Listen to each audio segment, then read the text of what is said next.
When you design a target, to target a specific gene in the genome, you use bioinformatic tools. When you want to target a specific gene, you typically get a very long list of potential targets. All of these targets will get some scores, which are bioinformatically computed. One of them is a specificity score, which gives you a good indication how specific your target is. And actually, the only information that you want is, does this specific target target also another gene in the genome?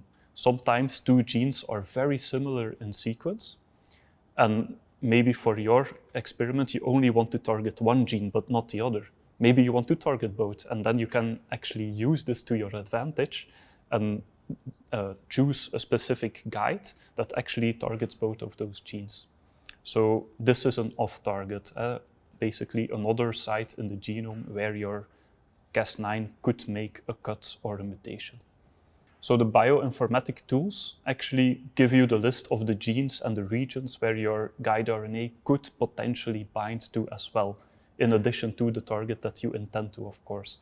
So when you have your plants that you want to analyze, you typically do not only study the mutation that you intend to make, so the genomic region that you want to study, but for example, also the 3 off-targets that are predicted from this software.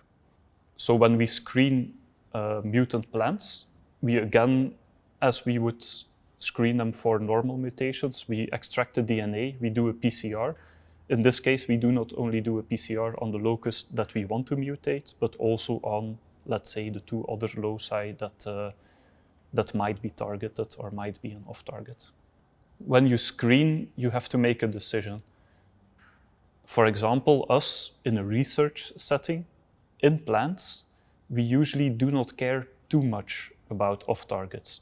But of course, if you want to make, for example, a commercial product, or if you want to work with human cell lines and study disease, it might be very critical to be absolutely sure that you only mutated your target gene and not something else in the genome, which might confound your analysis. So it really depends on your experiment, on your application. We typically do not investigate the entire genome of our mutated plants, especially here in a research setting.